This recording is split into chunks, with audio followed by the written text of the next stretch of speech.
इस कहानी में अनिरुद्ध नाम का लड़का है और प्रिया नाम की एक लड़की है। अनिरुद्ध बड़ा ही सीधा साधा लड़का है। अनिरुद्ध के लिए उसका परिवार ही सब कुछ है। अनिरुद्ध अपने परिवार के लिए कुछ भी कर सकता है, इसलिए वह दिन रात मेहनत करता है और दिन रात मन लगाकर पढ़ाई करता है, साथ ही साथ कुछ काम करता है जिससे कुछ पैसे कमा सके। अनिरुद्ध दिन रात इसलिए मेहनत करता है ताकि वह पढ़ लिख कर कुछ कर सके, बड़ा आदमी बन सके और अपने परिवार का नाम रोशन करे। अनिरुद्ध की यही ख्वाहिश थी कि अपने माँ बाप को वह खुशी दे सके जिसके वह हकदार है। अनिरुद्ध इंजीनियरिंग करता है, साथ ही साथ वह पार्ट टाइम जॉब भी करता है। अनिरुद्ध चाहता है कि वह बहुत बड़ा आदमी बने, उसे अपने करियर में सक्सेस मिले ताकि आगे चलकर उससे उसके परिवार को किसी भी तरह की मुसीबत का सामना ना करना पड़े। अनिरुद्ध रोज की तरह अपने ऑफिस जा रहा रहता है। वहाँ आज उसके ऑफिस में एक प्रिया नाम की लड़की ने न्यू ज्वाइनिंग की होती है। प्रिया को देखते ही अनिरुद्ध को उससे प्यार हो जाता है, पहली नजर वाला प्यार। प्रिया भी अनिरुद्ध की तरह ही सीधी साधी लड़की होती है जिसके लिए उसका परिवार और उसका फ्यूचर ही सब कुछ है। वह अपने माँ बाप का हाथ बटाने के लिए पढ़ाई के साथ साथ पार्ट टाइम जॉब भी करती है। प्रिया लेकिन अनिरुद्ध से थोड़ी सी अलग है। अनिरुद्ध अपने माँ बाप के कहने पर चलता है, जैसा वह कहते हैं वह वैसे ही करता है। लेकिन प्रिया अपने सपनों को जीना चाहती है, वह अपने सपने पूरे करना चाहती है। उसका जो दिल चाहता है वह वही करती है। उसने कभी दुनिया की फिक्र नहीं की, लेकिन उसके परिवार की पुरानी सोच उसके सपनों के आड़े आ गई, इसलिए प्रिया अपने सपने अब तक जी नहीं पा रही थी। पर उसके मन में अभी आशा जगी हुई थी। उसका भगवान में भी काफी विश्वास था। उसे यकीन था कि एक न एक दिन उसके सपने जरूर पूरे होंगे। जब अनिरुद्ध और प्रिया की पहली मुलाकात हुई, अनिरुद्ध उसे अपना दिल दे बैठा। उस दिन से दोनों में दोस्ती हो गई। प्रिया को अनिरुद्ध का स्वभाव अच्छा लगने लगा। अनिरुद्ध हर वक्त उससे बात करता, उसका छोटी छोटी चीजों में मदद करता, हर वक्त उसका ख्याल रखना, हमेशा उसे पूछना कि उसने खाना खाया कि नहीं। धीरे धीरे प्रिया भी अनिरुद्ध को पसंद करने लगी थी। फिर एक दिन अनिरुद्ध ने प्रिया से अपने प्यार का इजहार किया और प्रिया ने भी हाँ कह दी, क्योंकि प्रिया को भी प्यार चाहिए था। वह हमेशा अकेली थी, अंदर से उसे कभी इतना प्यार नहीं मिला किसी से और ना ही किसी ने कभी उसकी परवाह की। अनिरुद्ध का ऐसा स्वभाव प्यार भरा और परवाह करने वाला देखकर प्रिया ने उसके प्यार को कबूल किया और अपने प्यार का भी इजहार किया। इसी तरह दोनों एक साथ घूमते मिलते, एक दूसरे से बातें करते और अपने प्यार के खुशियों के पल समेटते रहे। प्यार में मीठी तकरार तो होती है, इनके बीच की तकरार हुई पर इन्होंने एक दूसरे को समझा, एक दूसरे को संभाला और हमेशा एक दूसरे का साथ दिया।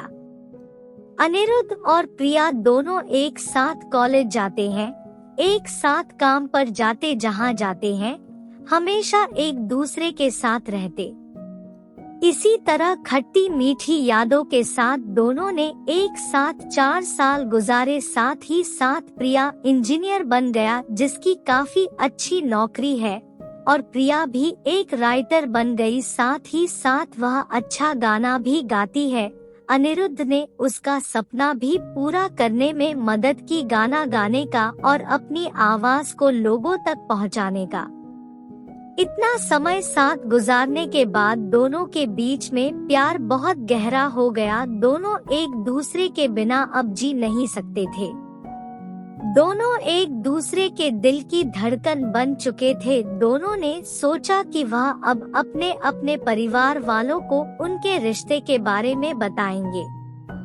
जब दोनों ने यह बात अपने घर में बताई तब दोनों के ही परिवार वालों ने इस रिश्ते से इनकार कर दिया। इनके दोनों एक कास्ट के नहीं थे, दोनों अलग अलग कास्ट के थे। उनके परिवार वालों को यह मंजूर नहीं था कि उनके बच्चे उनके खिलाफ जाकर, बिरादरी के खिलाफ जाकर, अपनी कास्ट के खिलाफ जाकर किसी और से शादी करें। उन दोनों के परिवार वालों ने उनका मिलना, फोन पे बात करना सब बंद करा दिया। दोनों एक दूसरे के बिना रह नहीं पा रहे थे, दोनों एक दूसरे की याद में तड़प रहे थे, दोनों एक दूसरे को मिलने के लिए बेचैन थी। अनिरुद्ध जो अपने परिवार की इतनी इज्जत करता है, उनके लिए कुछ भी कर सकता है, उन्हें कभी दुखी नहीं देख सकता। अपने परिवार की खातिर उसने प्रिया को भूलने का फैसला कर लिया। प्रिया को अपने प्यार और भगवान पे पूरा भरोसा था। उससे यकीन था कि वह एक न एक दिन जरूर अनिरुद्ध के साथ होगी, इसलिए उसने कभी हिम्मत नहीं हारी।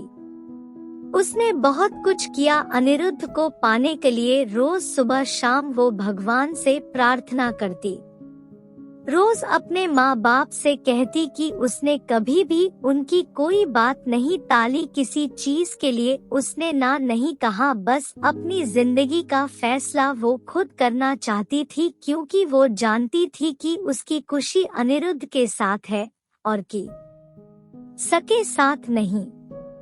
प्रिया अकेले ही अपने प्यार के लिए लड़ी, उम्मीद कायम रखी, भगवान पे भरोसा रखा और एक दिन उसके परिवार वाले मान गए। काफी कुछ प्रिया ने सहा, काफी गिले शिकवे हुए, नाराजगी हुई, लेकिन आखिर में सच्चे प्यार की जीत हुई।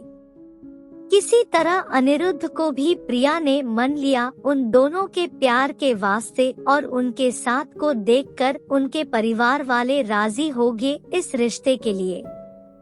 दोनों अलग कास्टे के होने के वजह से दोनों के परिवारों को समाज का डर था कि लोग क्या कहेंगे, लेकिन अनिरुद्ध और प्रिया को किसी चीज की परवाह नहीं थी।